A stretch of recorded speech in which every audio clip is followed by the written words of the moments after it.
You almost didn't hear that. That's what happens when Laura's not here.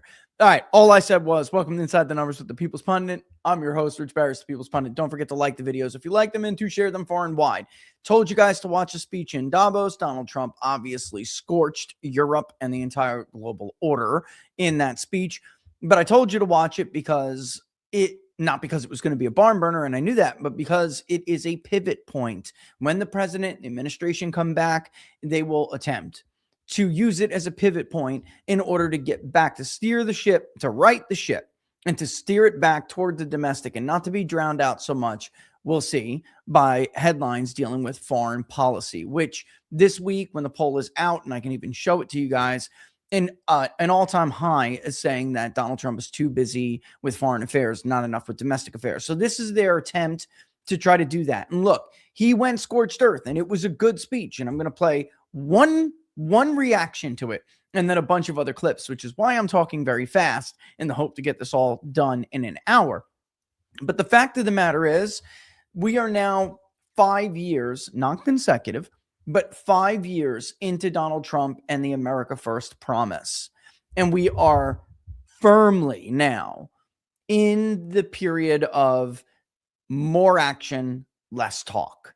And that is just a reality. Now, his core supporters who say he's great no matter what he does, blah, blah, blah, blah, blah, they're going to love it. And for them, especially, and you know what, it's kind of funny, Mark Mitchell and I were talking earlier today, we can actually map these people out demographically. And there's a big problem for Republicans with this group being the only truly satisfied group.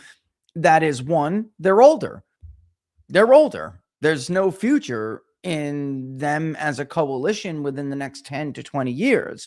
And two, most importantly, you can't just win with them. It's not enough. All right. So you have to bring this coalition together. Some of the newer people, ironically, are the ones who say or are telling us we need just more action. We need more action. So it's a great start. If this is going to be a pivot point, it's a great pivot point. But I'm saying, great, you did that. Now do DC. Because that's actually what people are intent. But the president took a couple of, I think, victory laps that were well-deserved. And I'm not going to go jump ahead. We'll wait till we get to those. And then he was funny as hell when it comes to some of the areas of the speech. But let me play Bannon's reaction to it. And I say this because while, of course, Steve is trying to glaze as much as he can and be supportive of the president, he is one of the voices who are steadfast in his, I would say, advice to the president on how to remain on track and make this a success. And that's because some of us understand what is beneath the surface of America First and what made it appealing, right? And that there's some very real grievances built on America First, that America First is built on. And some of us are very concerned what happens to those voices when those concerns are not met. All right. So understand, great speech. If you're a Trump supporter, you loved it, but understand there must be action to follow up this speech. Okay. And we already saw he stepped on himself once already with the immigration thing. But I would urge you all to have some caution on the immigration thing. Eventually, you're all going to figure out why. I keep telling you, I'm not saying that you'll like the final product. I am telling you, however, that sometimes he says things that he doesn't actually mean. So just bear with him on. Look, if he does it and he does it that way, then that's it. That's on him. I'm not saying he won't. Just why I'm telling you, don't think if you did not want to strike on Iran, which I can see so many of you did not, don't think just because we got through the weekend, we're done with this. We're not. The only difference is that at the last minute, it became clear Bibi was willing to accept a bunch of dead Israelis that Donald Trump was not. So if he makes those adjustments and the president feels he's sufficiently beefed up Israel's defenses to be able to take a counterstrike, a real counterstrike, he'll do it. All right. And by the way, that's what the buildup is all about over there, because he actually doesn't think that Bibi can do it. All right. And he thinks we're going to wind up having to shoot the missiles out of the sky ourselves. All right. But back to the speech, one thing at a time. Let's play Bannon, because I think his opinion matters more than most. It's just fact. You're a globalist. You just think that Trump flew into Davos and went full gangster.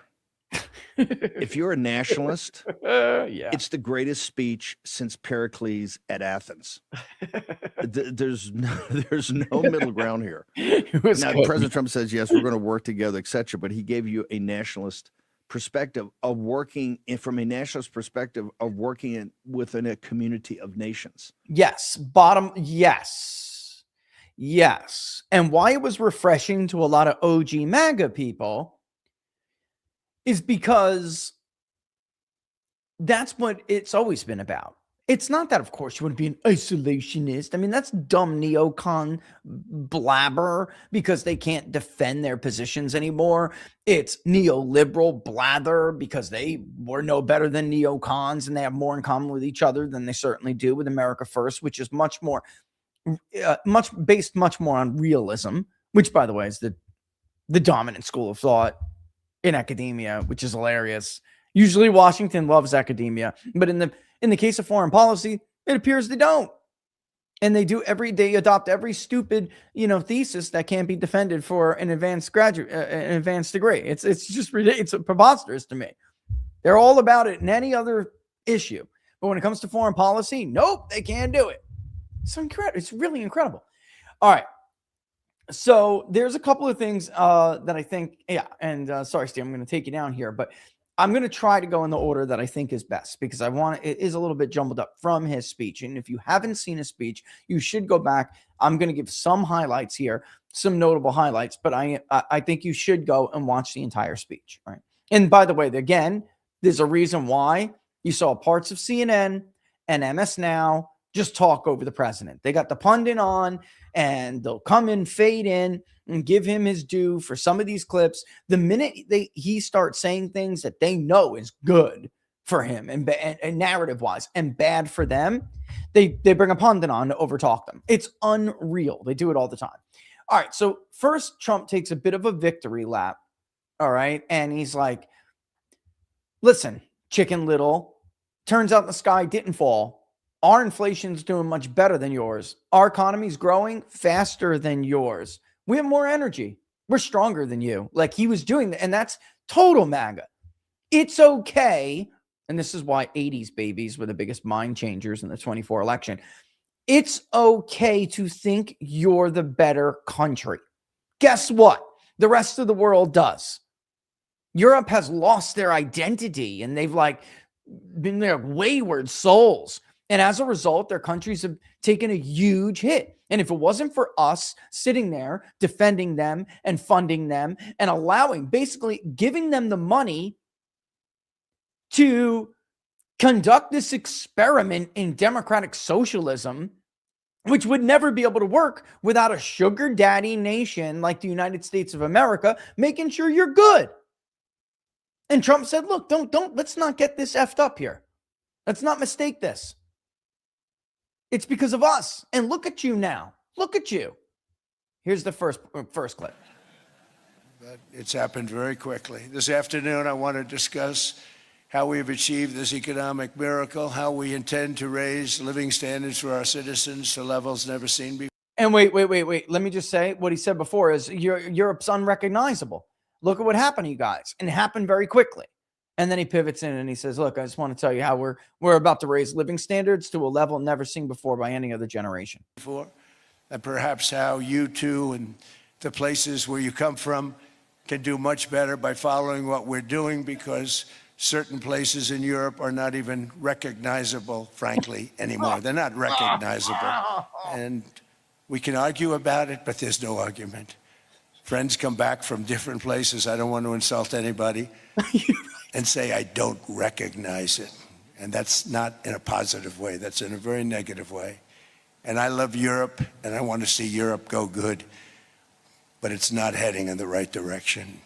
All right, so there it is. And he says it first, and this isn't the beginning of the speech. And he says, I don't want to insult anybody, but believe me, he will go on to insult a whole lot of people, which is, I think he did that on purpose. But I also do think that he's explaining basically that is the MAGA thought. Look, I love Europe and I love our connection to Europe and our shared history together. But the fact of the matter is us over here, we're like the last bastion of those virtues that made you great in the first place.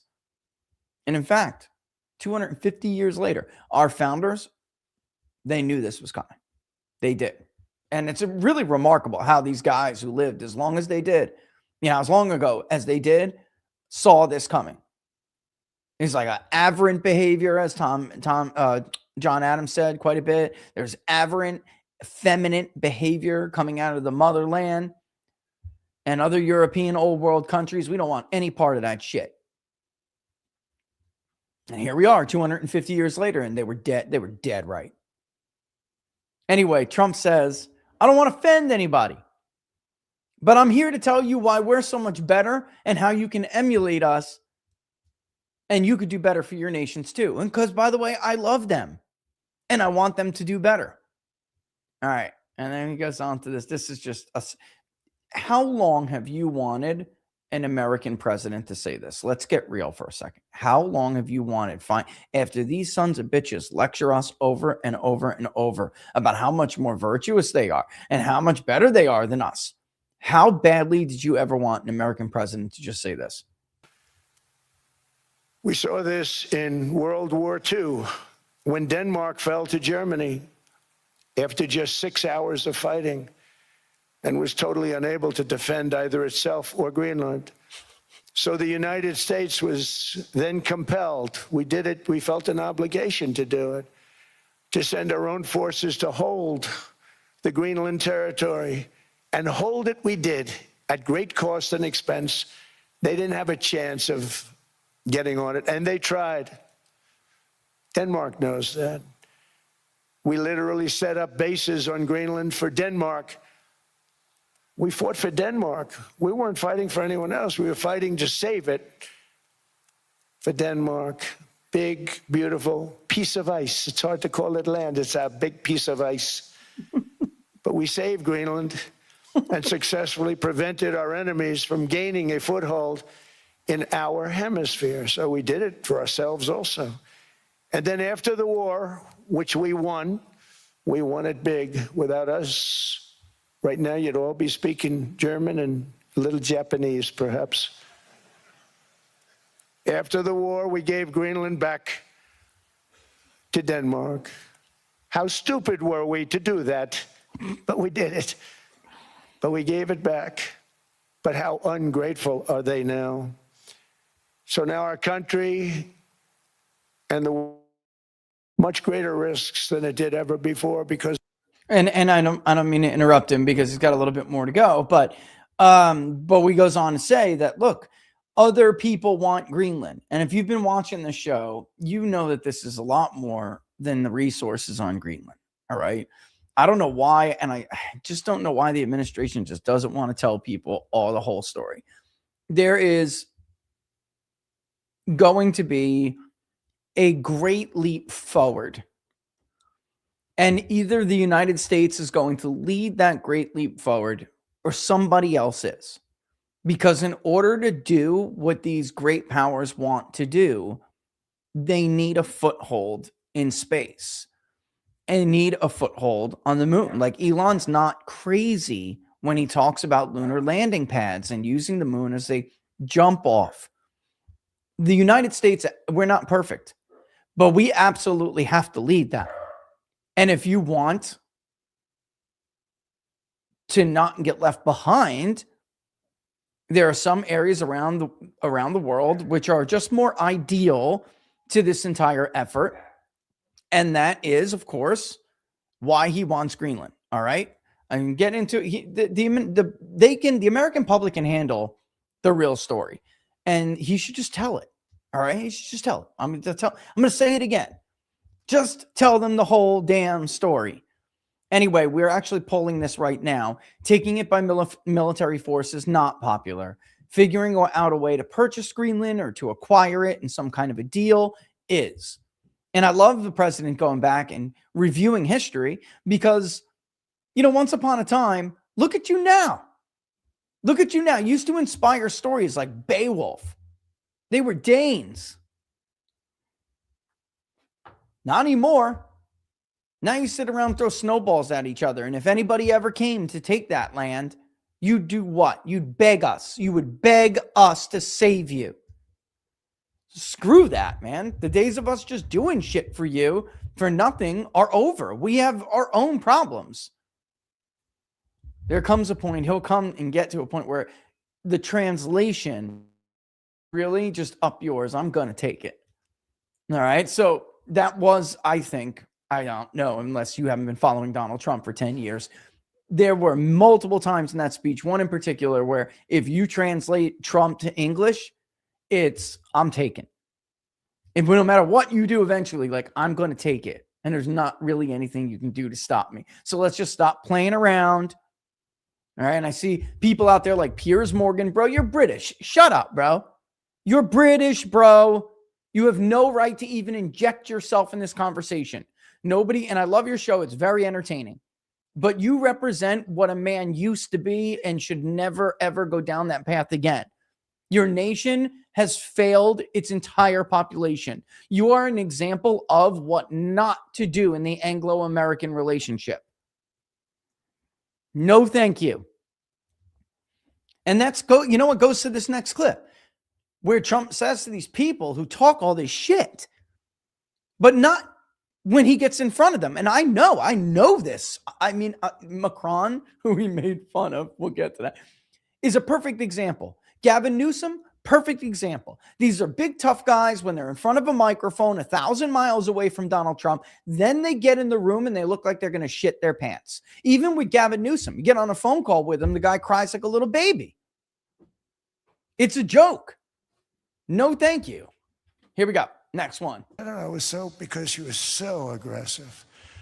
And I realized in that conversation that the United States is keeping the whole world afloat. Many places, I could give you 6, 7 places just in the people in this little area. I know every one of them. They're looking down. They don't want to see me and they don't want to stare me in the eyes. But they're taking advantage of, everybody took advantage of the United States. But I've been very fair, and I gave them a tariff, and it was fine. But I realized that without us, it's not Switzerland anymore. Without us, it's not any of the countries that are represented here. And we want to work with the countries. We want to work with them. We're not looking to destroy them. So we're not looking to destroy them. We want to work with them. He says, but let's cut the shit. We're holding this all together. You talk about the end of NATO. You're still, it's like Treasury Secretary Besson said, you're funding your own demise. Why should we even take you seriously anymore? Putin's just a big bad actor, right? Well, stop buying oil from him then. Have the courage of your own convictions. You're ridiculous.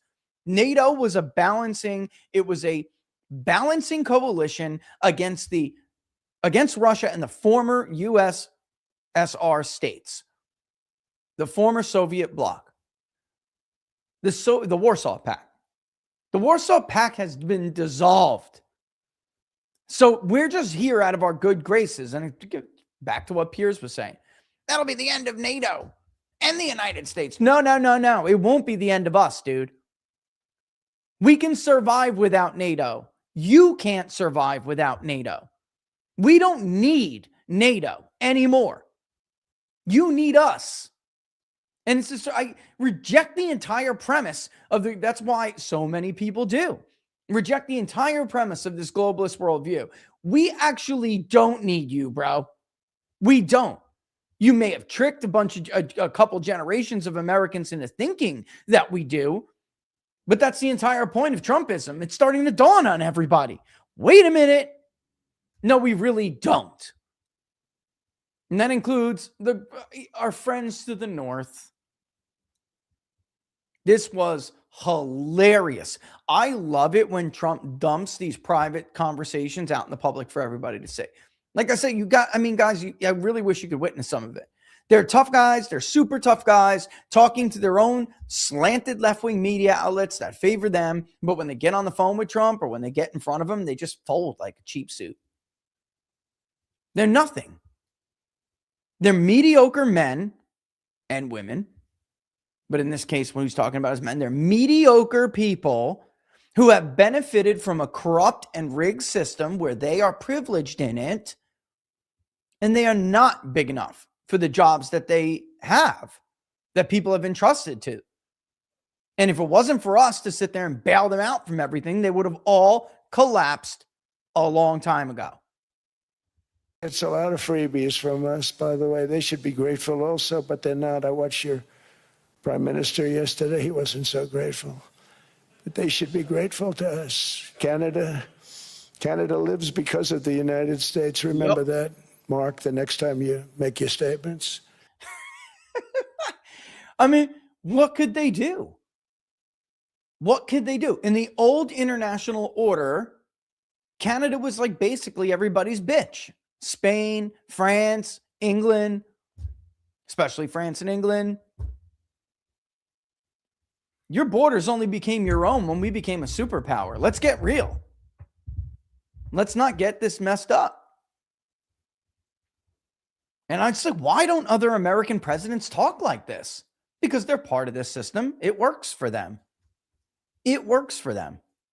They don't care it doesn't work for everybody else. They don't care. The system has been very good to them. So it's a breath of fresh air when there's an American president who's willing to just say this stuff out loud. Speaking of Emmanuel Macron, if you have seen this, sorry. If you haven't, you're going to love it. This is hilarious. His impersonation, his impression of Emmanuel Macron had me laughing hysterically. But it's not even a serious country anymore. France is on the precipice of a collapse. The French people have been completely betrayed by their government and its own policy, and they've lost what makes them Frenchmen. And there's like no semblance of the great French Empire anymore. Nothing. Same goes for the UK. They're just not as far behind as France, whom, by the way, they may have helped us in our revolution. I know I always get that from people. They may have helped us. That was the last oomph they had left because they were too busy, banging their own sisters and brothers and everything else and living in decadence until even their attempt at a revolution went awry and they started executing each other.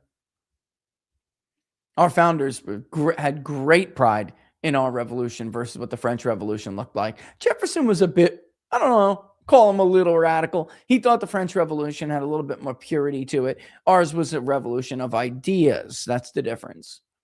Theirs was a revolution in the normal sense. Our revolution took care not to upset all of the institutions that they still believed made the nation great, even England. The idea, they never looked down or frowned upon their constitution. It was like the greatest achievement in human government. It just wasn't good enough. It was still too corruptible. They didn't want to upend all of society just to have a revolution. That's what the French did. Which is why John Adams' wife, Abigail, would lament. Hey, while we're at it, while you're at it, actually, is more accurate. Why don't you give women the right to vote? And he's like, whoa. We give you the right to vote. We're going to have Indians asking to vote. We're going to have slaves asking to vote. Yes. Give us some time. We're not miracle workers. The system will strive to be more perfect over time. We don't want to collapse everything in on itself all at once, which was the consensus view. Many of them, Franklin, even Jefferson, oh my God, he's a slave owner. They had much more radical views. They just knew it wouldn't fly all at once, and it was too dangerous. And it would have led to too much instability. And they were right. We did strive to be more perfect over time. We didn't have to chop each other's heads off in a guillotine to try to get there either. But here's Trump reflecting over the tariff situation. And I'm not sure this clip has it, but one victory lap he took was a well-deserved victory lap. Like, look, you guys all said that I would collapse everybody's economy, that it would all lead to skyrocketing, out of control inflation. That didn't happen. In fact, it's coming down in my country. How you doing? And he's talking in particular about his negotiation with Emmanuel Macron with the tariffs he ended up putting on France. And it's just hilarious. It's funny. It is funny. said, I guarantee you. But I actually sided with Emmanuel, who probably is in the room too. And I like him. I actually like him. Hard to believe, isn't it? Yeah, it is, because the media made such a big deal over Donald Trump and Emmanuel Macron fighting in the first administration. But the truth of the matter is, anybody, including the lying ass media, if they covered him at the time, they know this is true. That when those two men actually got together, it was like a bromance. They got along very well. And you know what was a big part of that? Macron realizing what position he was in. Macron realizing who Donald Trump was versus who he was. How the U.S. was doing versus how France was doing. What were the prospects? Now, we all have pretty bleak futures, but what are the prospects for America versus the prospects for France? He was under no delusion about the power imbalance. And the two of them got along very, very well. That's actually very true. And I said, Emmanuel, you're going to have to lift the price of that pill to $20, maybe $30. Think of that. That means it's a doubling of prescription drugs. Might be a tripling, might be a quadrupling. It's not easy. No, Donald, I will not do that. No, I said, yes, you will, 100%. He said, no. You're asking me to double. I said, Emmanuel, you've been taking advantage of the United States for 30 years with prescription drugs. You really should do it, and you will do it. I have no doubt. In fact, I am 100% sure you're going to. No, I will not do it. Because he has to, in all fairness, he has to double or triple. Because the world being a bigger place than the United States, it's not that you meet in the middle. You just have to go up some, and we come down a lot. They go up a little, we come down a lot. So we're at $130, they're at 10. So they may have to go to 20 or 30. No more than that. I said, Emmanuel, you're going to be doubling or tripling? No. I said, here's the story, Emmanuel. The answer is you're going to do it fast. And if you don't, I'm putting a 25% tariff on everything that you sell into the United States and a 100% tariff on your wines and champagnes. And that's about 10 times more than what I'm requesting. And you're going to do it. I don't want to go public with it, but you may make me do that. No, Donald, I will do it. I will do it. It took me, on average, 3 minutes a country. Saying the same thing. You will do it. They all said, no, I will not do it. You're asking me to double the cost of prescription. I said, that's right, because you've been screwing us for 30 years. It took me on average 3 minutes. No. Yeah, you're asking me to double. That's right, because you've been screwing us. I'm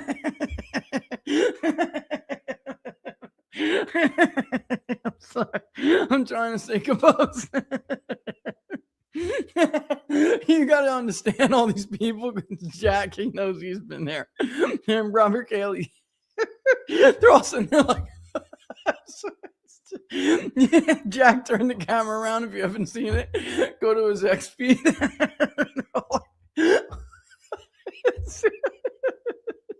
It's so good. It's so good. I'm legit about to go to tears over here. It's so good. Because you've been screwing us. And they're all like, well, shit. I'm sorry. All right, let's move on.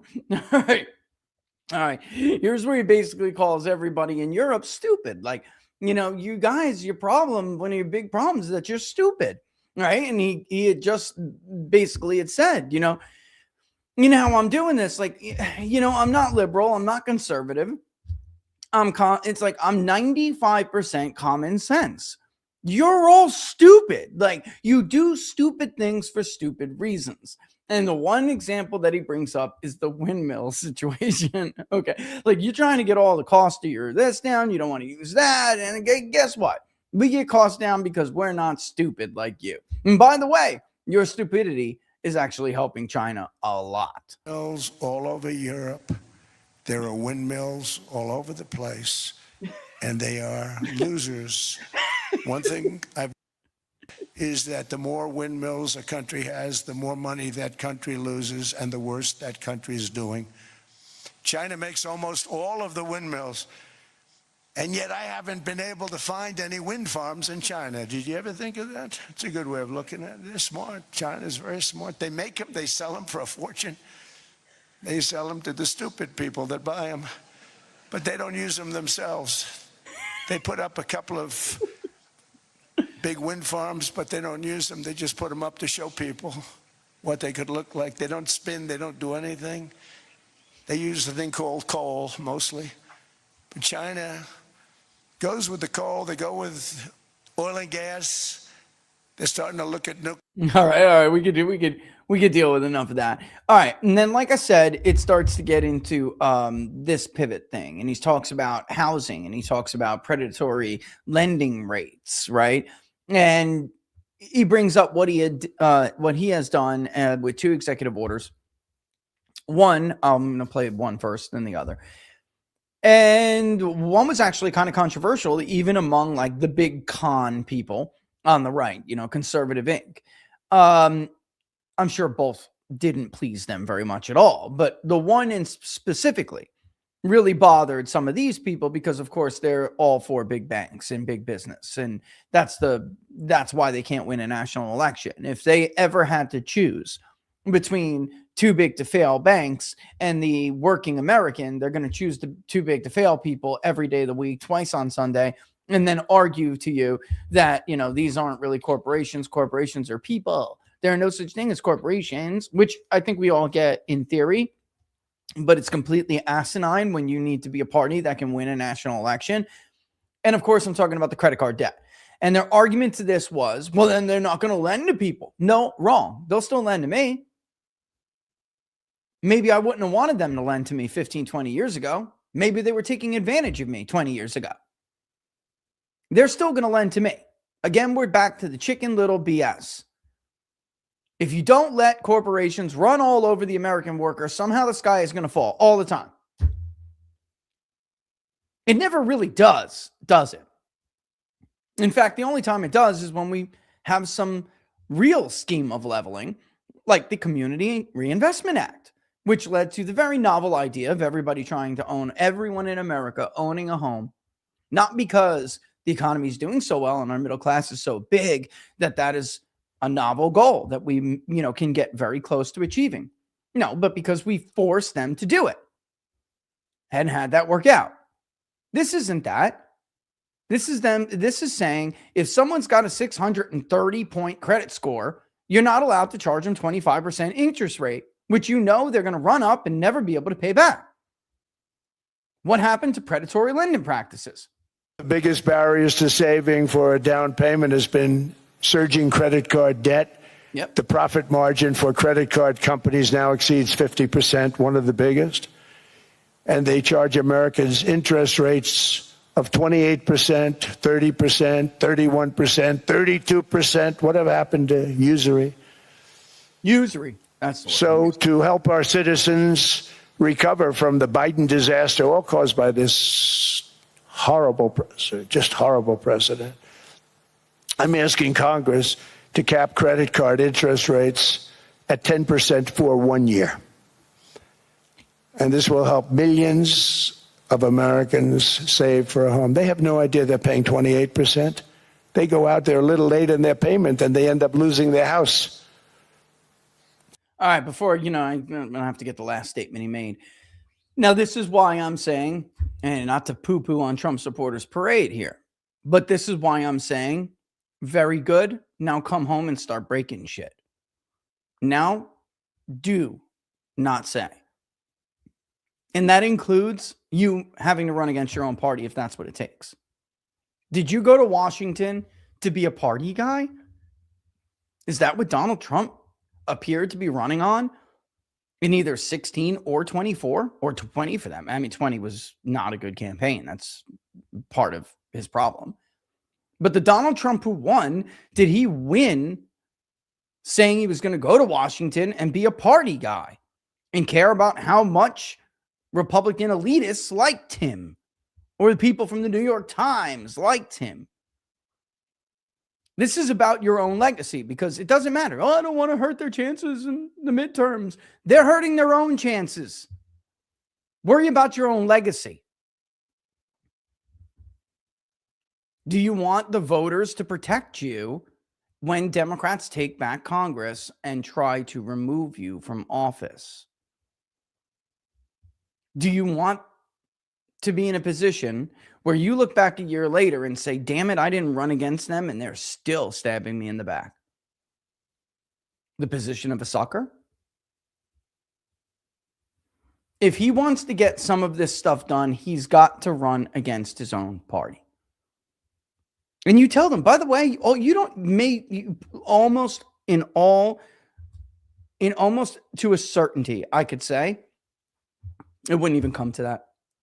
They're going to cave anyway. The vast majority, 98% of them are going to cave anyway. They're not going to want you to run against them.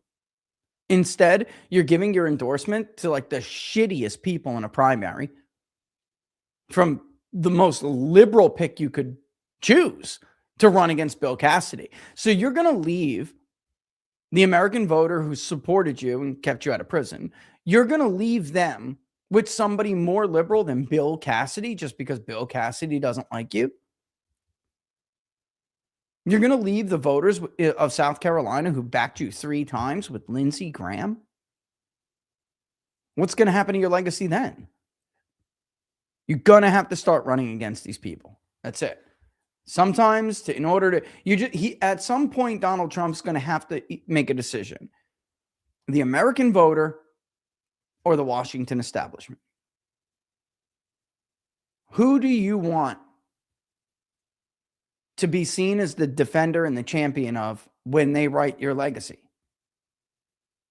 Because speaking of legacy, so far that and this next thing could be dismantled by the next president in a heartbeat. You need them to codify these things. They don't want to do it. As I tried to warn everybody back in April and in May, they don't want to do things that are big and controversial during election years.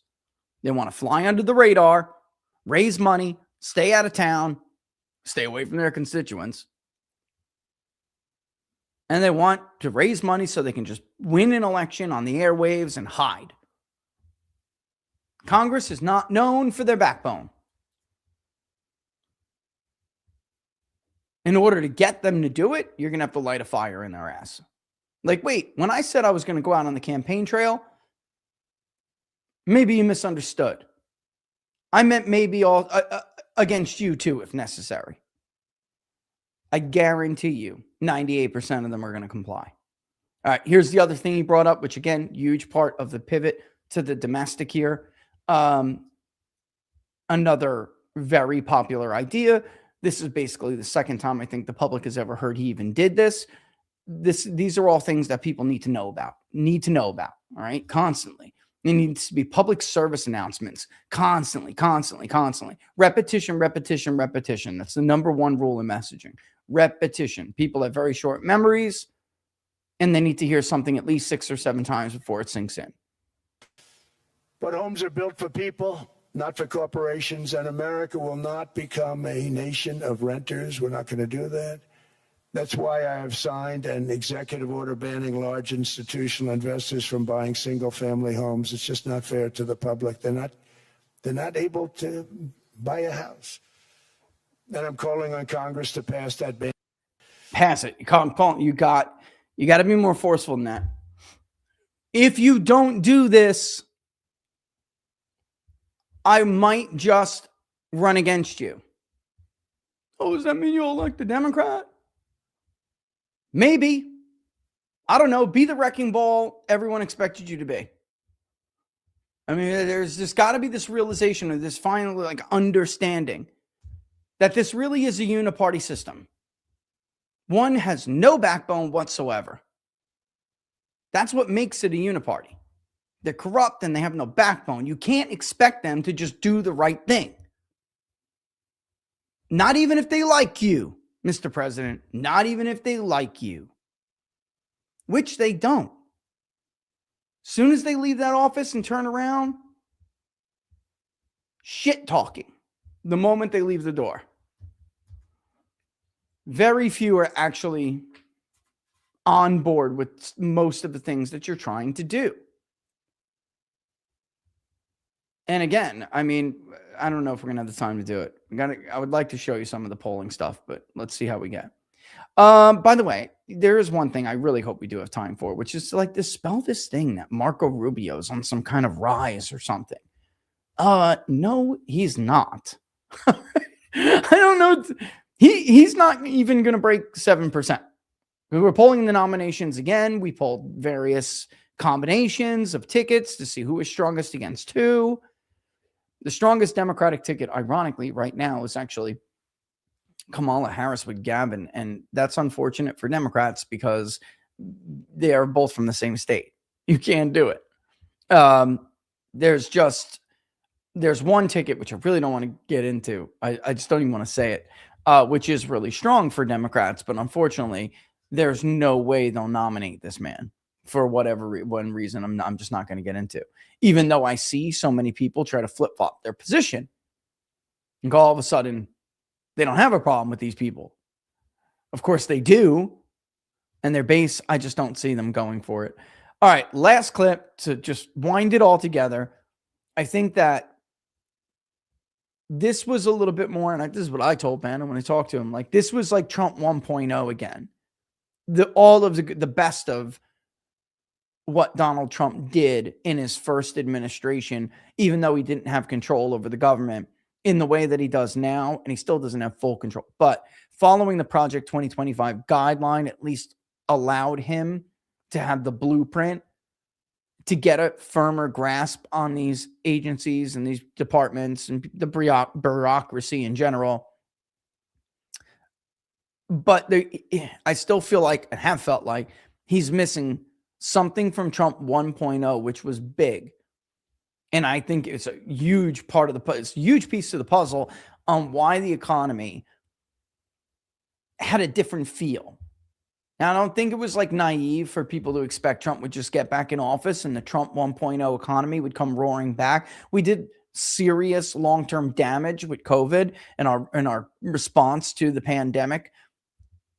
We have a playbook for SARS-related viruses. We decided to tear it up, and we did something truly novel, which is shut down commerce by force, by government force. It's never happened before. It had dire consequences. They're going to reverberate for a very long time. He certainly made gains, but I think it was always naive to think he would just come back in and everything would just go right back to normal. Well, maybe if he was reelected in 2020. But not with a 4-year period of Democrats doing the damage they did, including with the Inflation Reduction Act. That was one of the most damaging economic policies that we have ever seen. To do it at that time and to print that much money for those green new scams and everything else, of course, it had the complete opposite effect of the name of the bill. It should have been called the Inflation Soaring Act, or the Crippling Inflation Act. But in any event, there's still one thing that I think Trump could do better that he hasn't done. And I heard a little bit of it today. Give me a second, I'll tell you. Explosion of prosperity and conclusion and progress that built the West did not come from our tax codes. It ultimately came from our very special culture. This is the precious inheritance that America and Europe have in common. We share it. We share it, but we have to keep it strong. We have to become stronger, more successful, and more prosperous than ever. We have to defend that culture and rediscover the spirit that lifted the West from the depths of the Dark Ages to the pinnacle of human achievement. We live in an incredible, changing period. It's an unbelievable time, but we have to take advantage of the time that we're in. In our hands are technologies that our ancestors could scarcely have. I mean, they couldn't have even dreamt some of the things that we see today. And so rapidly they're produced. I mean, AI, 2 years ago, nobody ever heard of the term, and now everybody's talking about it. And it can have some very good purpose. It could also have some dangerous purpose, and for that, we have to watch out. But some tremendous things are happening because of it. And we're leading by so much. We're doing so well. But opportunities that are bigger and grander than ever before in human history are right before us. It is the pioneers in this room. Many of you in this room are true pioneers. You're two truly brilliant people. The explosion. Whoops. It doesn't matter. That's all I wanted to show anyway. Cheerleading. That's it. Trump was a much happier cheerleader for what some of us understand is really the Protestant ethic, right? Whether you're Protestant or not, just hear me out. I don't want Catholics to get in an uproar. We do share some of this with Europe. That is true. But the genius of like Trump 1.0, and Reagan was very good at this, and I got to tell you, to some extent, Bill Clinton, is just is like openly cheerleading and acknowledging and then cheerleading what makes America so prosperous, what makes us so innovative. And that is the remnants of one of the three pillars of American philosophy, the American founding philosophy, which is the Protestant ethic and the spirit of capitalism. And he cheerled for that in his first term in a way that I really haven't seen in this term. And he did it happily. Reagan did it too. And it's basically, look, for those of you who don't know what the Protestant ethic is, it's honestly just this worldview. Yes, it was a religious worldview, but it was worldview where, you know, you pursue wealth, not for wealth's end. You pursue it because you don't want to be a burden on society. And because God, you have what's called the calling. God wants you to labor, and he wants you to reap the benefits of that labor. And he doesn't want you to be lazy, right? Benjamin Franklin, idle hands do the whose work? The devil's work, right? All of this is from the Protestant ethic. And we work harder than everybody else. It's just true. We dream bigger, we work harder. That's our history. And it's more true of England than it is any of the other countries. In truth, by the time a very rare instance of sanity appeared on the New York Times, I believe it was 03, why America's always been more prosperous than Europe, or why America has grown more prosperous than Europe, I think it was. I mean, just comparing the average workday of the French versus the, America, the concept of retirement was fabricated during the progressive era. We didn't even know what that word meant until they introduced what was called old age insurance and other pension schemes. That became Social Security. Americans didn't think like that. We didn't think it was at any point in our life, should we just settle down and give in? Now, don't get me wrong. I'm not going full Ben Shapiro over here saying, well, Americans shouldn't retire until they're like not physically able to work and whatever. I'm saying that we had this different sense that it's a good thing and we want money. Money isn't bad. Greed is bad. And that's what made our version of capitalism different than everybody else's. Or, as the German sociologist said, Max Weber, that is no different than the pursuit of wealth that we've seen, that's been around since antiquity. That's not what American capitalism is. And it's okay to want to do that. In the 80s, the Gordon Gekko version of that was like, greed is good. That's not the same thing. And Trump in his first term was amazing at cheerleading for this. Amazing. And yes, it didn't come from our tax code, but there was a general understanding by the Trump kind of president and the Reagan kind of president. Don't overdo it. So you're de-incentivizing people. You're removing the incentive for people to want to labor because you're taking too much of the fruit of their labor. Just get out of their way. Be reasonable. Get out of their way. Give them the freedom to do it and let them go to town. And they'll do it on their own. And while even Trump himself, who's somebody who loves to take credit for everything, he didn't really. In the first administration, that is not what he did. There's a general understanding. It's like, I'm great because I understand you're great. And if I just hang back, we can all just bask in our greatness. Unapologetically. This time around, it's been a little different. He's lost a little bit. He's lost a little bit of that.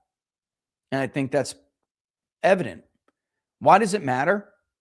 Go look at the damn consumer sentiment surveys. Consumers, the University of Michigan, I think they still do it, survey of consumers. The Conference Board Consumer Confidence Index.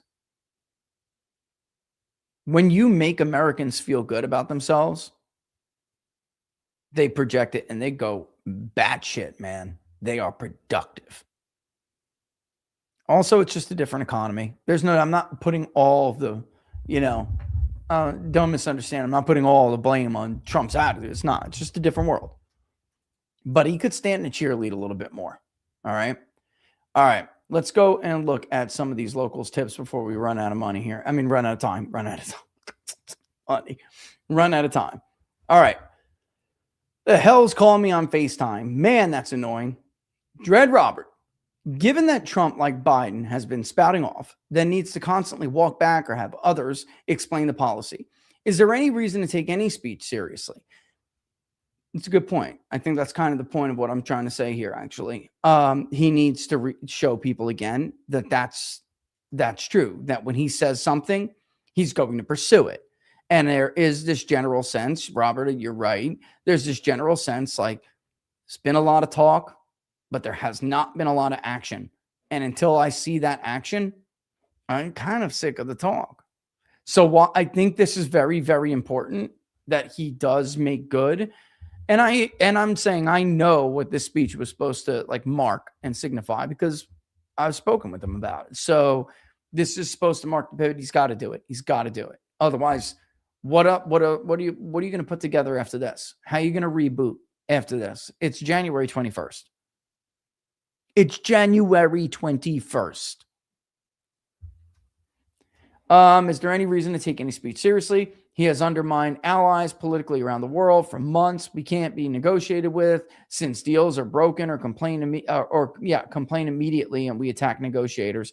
Yeah, I think that's like, especially in the foreign policy arena on this, I am worried a little bit about like what you're talking about is our credibility in negotiations, right? So like, yeah, you can't go have the president go out and say, this is what I'm going to do. This is what I want. And then have somebody undermine that. And I think we've seen that time and time again, whether it was the original plan or not. Those are the signals it sends. And I get what you're saying, but I think more along the first point of what you're saying, Robert, is that like the voter is definitely 5 years into this, 10 years into this entire America First movement, and 5 years into Trump being the president of those last 10 years, there's definitely a feeling among these, they're not a feeling. They are thoroughly in the camp of a little less talk, more action. They are there, man. So there's no speech in the world that's going to turn everything around. It's not going to happen. Now, you can use it as a pivot point to try to redirect the message, sure. But, and I think he did a really good job the other day at the press conference over ICE. It's just that it does seem like, I don't know why the White House doesn't have a war room. I just don't know why they don't have a handful, half a dozen, if that, maybe 3 really smart people who understand what's going on with Americans right now, where the message went awry, and constantly monitoring that message all day long. And for 15 to 30 minutes every day in a morning to confer with the president and make sure that everything is headed in the right direction. They have the brains out there to do it. Calling us in one by one it seems like there's like an understanding and then something gets lost. And maybe that's why they don't have one. Maybe they don't want to constantly be reminded that they're off topic, that they're off track. I don't know. Oof, these comments are brutal, guys. Holy shit. Owen, Trump's like a neutered dog who still goes around humping. Holy shit, Owen. He makes a commotion, but we all know that nothing will come of it. If he wants to have balls, arrest people, rack them and punish them. Until then, he's just humping the air. Holy shit. I think it's fair to say that there is a lot of that in the electorate right now. I went to go and lease the car the other day, Owen, and it's funny because I hadn't seen someone for like 6 years, and I saw him again, and he's now like a young man, and he was a young man before, obviously, but now he's a young man in his mid-20s with a little girl. And that's exactly what I heard. Look, I love him. I love JD. I love him. I love the president. But we're way beyond the point of talking now. Like, we had a lot of big hopes. If he doesn't do it, nobody can. So, yeah. I mean, that's it. I mean, there's a meme here from Andrew, and it says, I found a low resolution meme and fixed it. And it's Washington crossing the Delaware. And on it, it says, but sir, a district court judge ruled we couldn't do this, cross the Delaware. You know, like, would Washington have turned around if somebody told Washington to turn around? No. So I think there was one clip I didn't include where Trump says, you know, they call me a dictator. You know, sometimes you need a dictator, and I'm not even a dictator.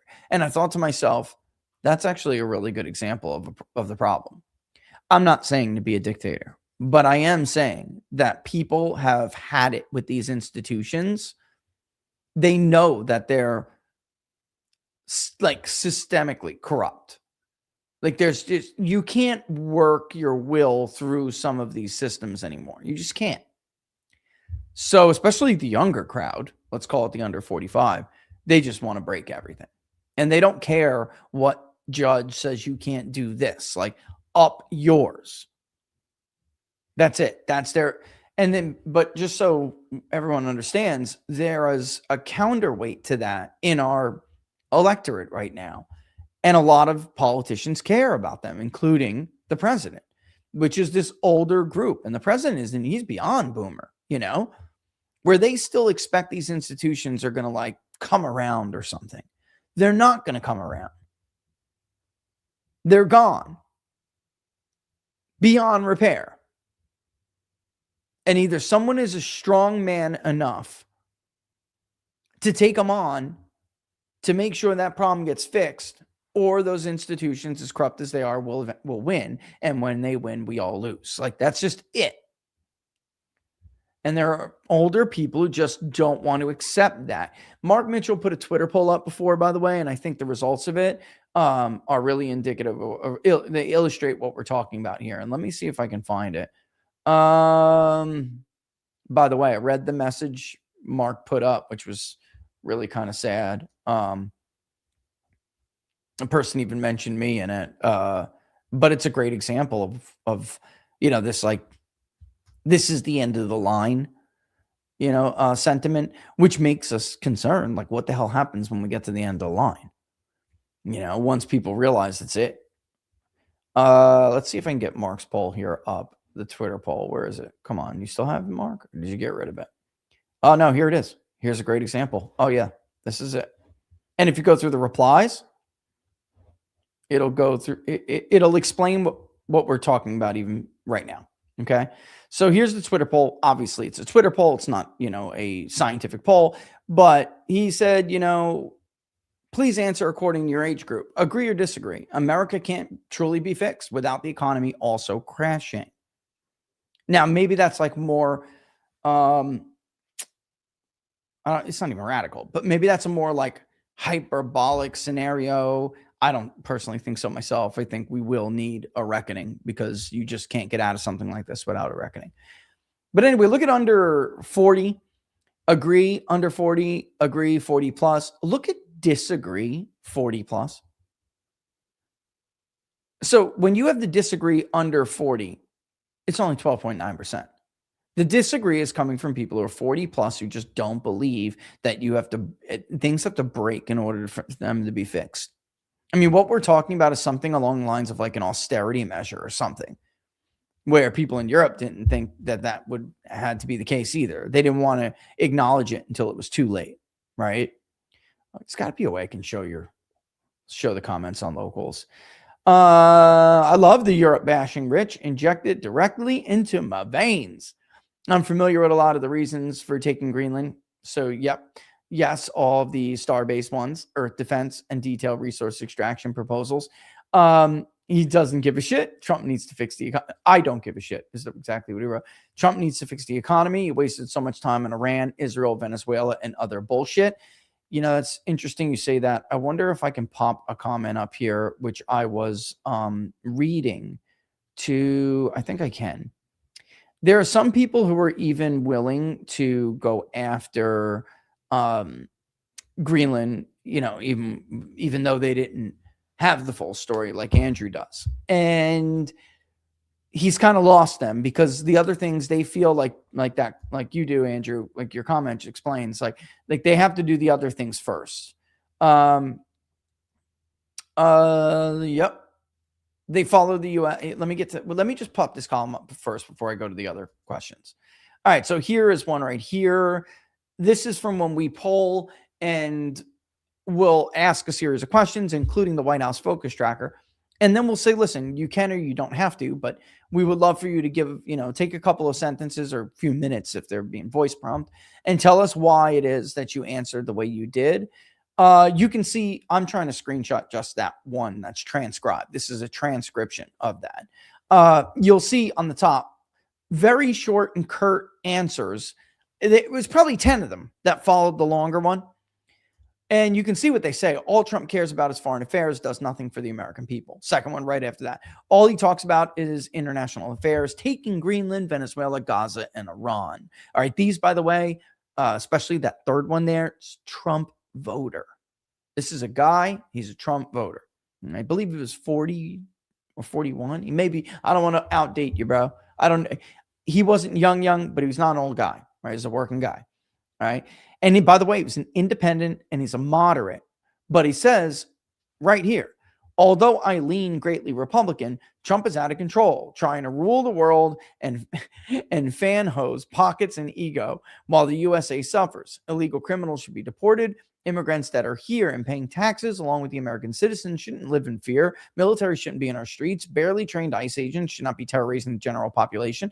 And Trump should be focused on the American people who are now struggling to afford electric and food in our broken healthcare system so the middle class can afford to live, not trying to buy Greenland. There's no reason we and our allies can't secure Greenland without stealing it and their resources. So we have a lot of messaging being messed up here, but I'm telling you, a guy like this, if all of those other issues he felt were being sufficiently addressed, a guy like this he wouldn't have a problem with taking Greenland. His issue is, and by the way, the ICE thing, I tried to warn them last year in November specifically. You have lost control of the ICE plot. Even many of your own voters are going to start to call on you to stop the ICE raids. Take off the masks. Like, I understand why, but you didn't make the case as to why they have to wear those masks. So now you lost. So if you want to continue to do the raids, take the masks off. Secure the areas so the protesters aren't out there. Just like the FBI would if they were going to effect an arrest. They didn't listen. So now even this Trump voter, who is 100% wanting illegals out of the country, he put an exclamation mark after it. Illegal criminals should be deported. Problem is, he doesn't know what constitutes a criminal. That's why the president's press conference the other day was important. And we need to keep that up, though. Tom Homan, instead of talking tough all the time, needs to keep it up. Make the ICE agent. It went viral, the spokesman, if you can't do it. Tom, explain to people what constitutes a crime enough so that you will end up on an ICE deportation list. They lost it. So it's going to be very hard to get it back. Either way, I think the last comment we read from you guys really says it all, which is that first, you're going to have to deal with the other stuff before I'm really willing to even talk about anything else. And I think that's a dangerous place to be because you want to get a lot of these other things done.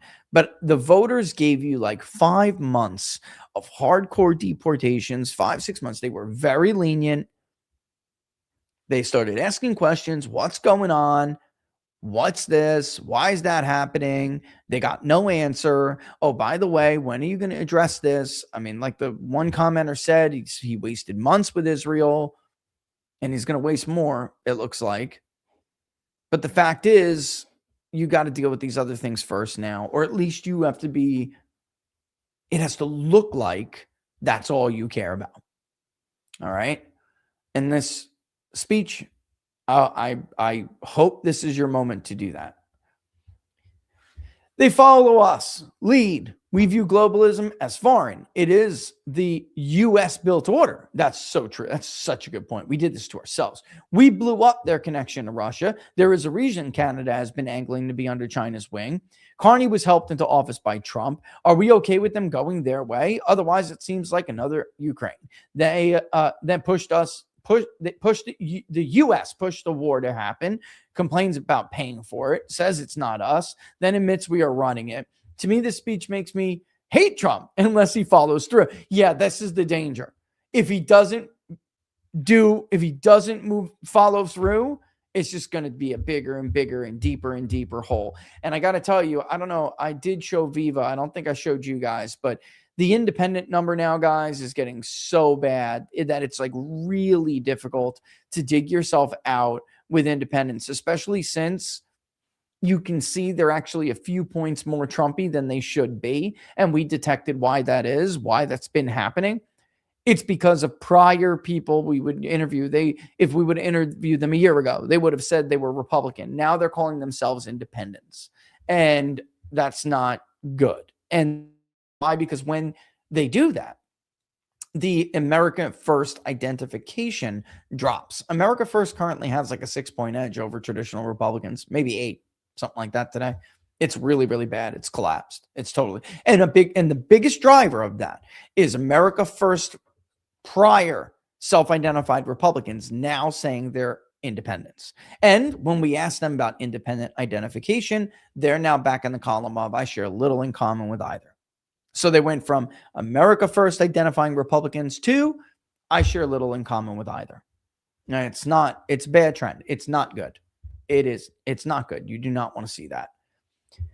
Rich, the very few who aren't for the things he is talking about includes Trump and his top picks, Susie, Pam, Besant, Trump glazes Mike Johnson, and the rest.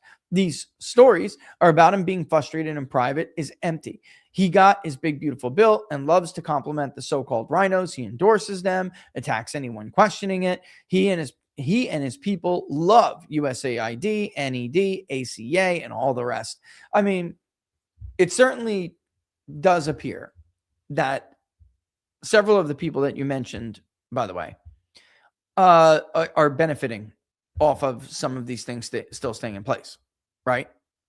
I mean, what are they going to do with the ACA when some of them are lobbyists for some of those companies, some of the biggest healthcare companies in the country?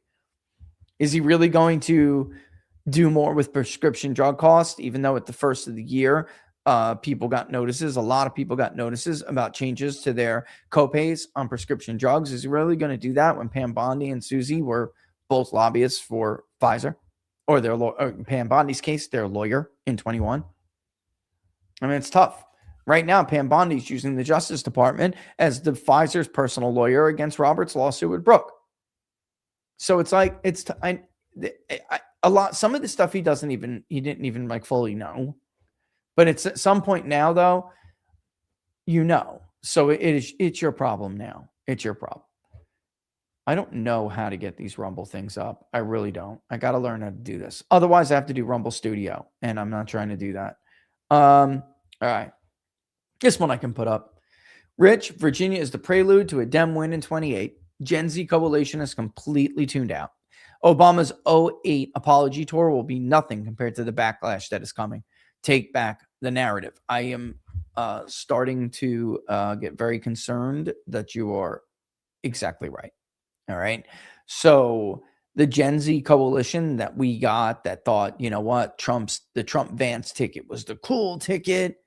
They're tuned out. And when they tune back in, if it's not because of something the right has done to please them, it's going to be to punish us. And somebody actually, and I don't know if he wants me to blow him up, but he knows he got swept out of office with all this shit back in 25. I mean, it's not a partisan, typically a very tough partisan thing, but it was all partisan up and down the ticket. And by the way, that state lost their Republican majority in the legislature. We were just talking about this. Like, this could be way worse than Bush. Mark and I were talking about this part of it too, because Bush was never, like, everyone kind of knew what Bush was. You know, yeah, he ran on not wanting to be the world's policeman, but then after 9/11, he completely changed who he was. But he was able to eke out a re-election in 04. This is different. And by the way, what happened after Bush disappointed the country? That Perot-like coalition fractured off again. Didn't come back until Donald Trump. It fractured off under his dad because his dad betrayed them all. And didn't come back until he ran in 2000, pretending he was something totally different. But still, he was a Bush, and people were like, he's a Bush. Here comes Donald Trump, who brings them back into the fold. But Donald Trump isn't running as one of them. He's running against them. In fact, he thinks they're stupid. He takes on the Bush dynasty and destroys it. He takes on the Clinton dynasty. He destroys it. So people did think he was going to be different. So a disappointment by him, I think, could have a worse impact. I do. I really do. And for those who thought that this thing couldn't go sideways really, really bad, have you been paying attention? Did you see the polling in Alaska? Have you seen how John Husted is barely leading? It's like a rounded up 1-point lead in Ohio. Iowa's not looking too good either. I can't get into all of the details, but I'm looking at 2 polls from 2 incumbent senators. If they get nominated, which I think they are, actually, I'm sorry, one is an incumbent. The other one is the chosen incumbent's replacement. Huge percentages are telling us they're not even going to vote. Others are saying, I may vote for a third party. Others are saying, I may vote for the Democrat. These are Trump voters we're specifically interviewing. That's how mad they are. And definitely in one of those states, if Democrats had 2 things going for them, proportionately higher turnout rates than Republicans, even though it is a redder state, plus a massive swing to them with independents, those 2 things coupled with that much base fracture could throw a Senate seat, one, if not both, of the Senate seats I'm talking about, and it would be a shocker. There's always a sleeper. There's always a shock. See if I can get a little bit more permission to talk about that in the future, because I frankly think everybody needs to be shouting this from the rooftops. Like, you nominate this person, you could lose this seat. You could lose the seat. Absolutely. And I think there's a couple of like traps out there. I love Ken Paxton, even though he lied to my face. I love Ken Paxton. I just can see a scenario in which Paxton loses. But on the flip side of that, I can see a scenario in which John Cornyn loses, because nobody wants to vote for these schlubs anymore. Nobody. It's tough. It's a tough call. All right. With that in mind, let me just give you guys a quick reminder. Don't forget about the public polling project. If you can, contribute what you can. But what I really want you to do is, if you have contributed to the public polling project, if you do contribute to the public polling project, go to, and let me show you guys. Oh man, I have my screen open right now. My screen is direction of country. Wait until I update it from this poll. It's going to be the lowest level it's been since Donald Trump took office. Right direction. All right, but let me show you what I'm talking about here first. It technically will be, because this poll right here, when it was at 31, came as Donald Trump took the keys from Joe Biden. I think it was like 3 days after Donald Trump was in office. So it won't be that low, but it is going to be lower than this. Not good. All right. This is what I want you guys to do, though. Makes my life so much easier because I think a lot of people aren't checking whether or not they check the reoccurring contribution box. So we've been giving back a lot of contributions because people are like, "Oh, my car got charged again." I'm like, "Right, because you clicked that box." I have looked at it a million times. Like, it's not automatically checked unless you checked it at one point. So this you can go to, not this link. Click on that little arrow, donor dashboard, donor history will come down. Go look at your donor history. Make sure that's not happening. Go to your donor dashboard. If you do not want to make reoccurring, which you listen, I appreciate them, but we move on, right? What happens if you make a reoccurring one when that campaign's over in 4 months? Because that's how we break them up, quarterly, 3 months, quarterly campaigns. So there'll be a goal for that quarter, and then we'll do as many polls as we can within that quarter. That's okay if it reoccurs then, because then it's easily transferable over to the other one. But once we leave that quarterly campaign, you're still making reoccurring donations to it, and you'll potentially overfund something. Now, that hasn't happened yet, but it is possible. Right now, what I really want to make sure is that if you do want to make a reoccurring donation, go to your donor dashboard and make sure that you're doing it in the most recent campaign, which is one I just put up. Okay, it's the national polls. Here's like three donations. I just put it up. National poll for Q1 2026. Well, I got to refresh the cache. That's the one it should be on, or you can do the specific polls that are in that campaign. That's fine. Once you click on it, you'll see. But don't make sure you're not stuck making reoccurring donations to that thing. Okay, I don't want that to happen, you guys. All right. And I mean, I don't want you to give if you're not trying to give. I don't want you to give on accident.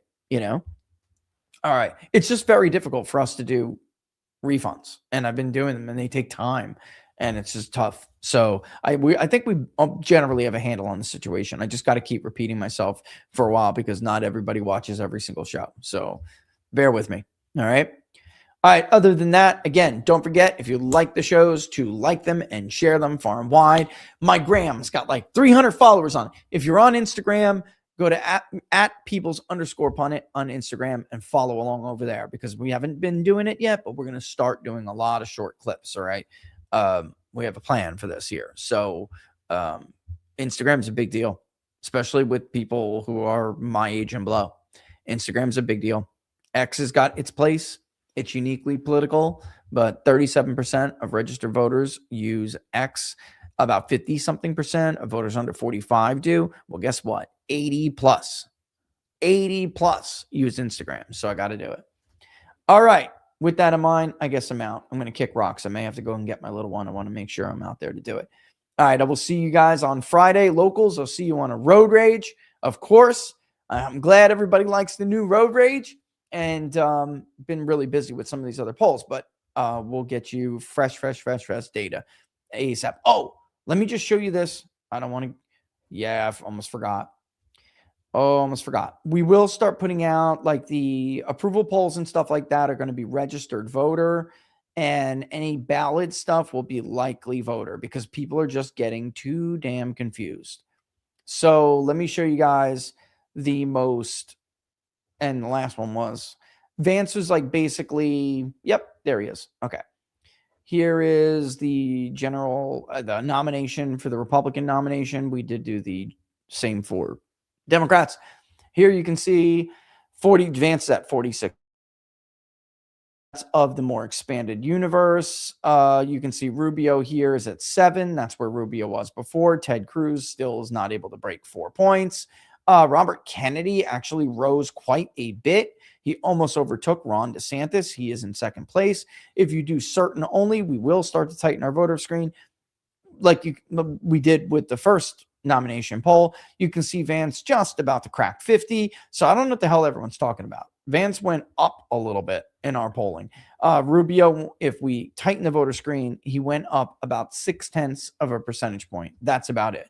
Ted Cruz, 3.6. Nikki Haley, 5.4. Robert Kennedy, 6.6. If there was a bigger electorate, Robert Kennedy would be doing better. He leapfrogs with Ron DeSantis at 9. In our last poll, Rubio was at 7. Vance was at 45. DeSantis was at 8. Haley was at 5. Kennedy was at 6. So, I mean, like I said, there's not much movement here. Kennedy ticked up a point. Cruz will fall a point. He was at 5 before. What's Tulsi at? 2. She was at 3. Youngkin was 2. Where's Youngkin at now? 2. I mean, it's not much movement. A little bit more support for Vance and a little bit more support for Vance, a little bit more support for Kennedy. That's it. Oh my God, I didn't show any of that to you. Jesus. I'm over here talking and I'm thinking you can see it. Well, there it is. If we go through various, self-reported likelihood to vote, stuff like that. Obviously, Vance still has a very big lead. DeSantis flat at 9. He didn't change any. Kennedy ticked up a little bit. If you give Kennedy a little bit bigger of an electorate, boop, see, he goes up more. Vance comes down 1.5 points. All right, so there you have Vance still with an overwhelming lead. Marco Rubio didn't go anywhere. I don't know what anyone's talking about. Rubio leapfrogs and doubles, and no, he didn't. He's at 6%, 7%, where he was before. 7%. It's exactly where he was before. So, sorry, another big con. All right, it's 3:23. I got a boogie. Nothing but love for you guys. I will see you soon. Don't forget, if you like the videos, like them and share them far and wide. I will see you on the next Inside the Numbers. Or Road Rage if you join locals.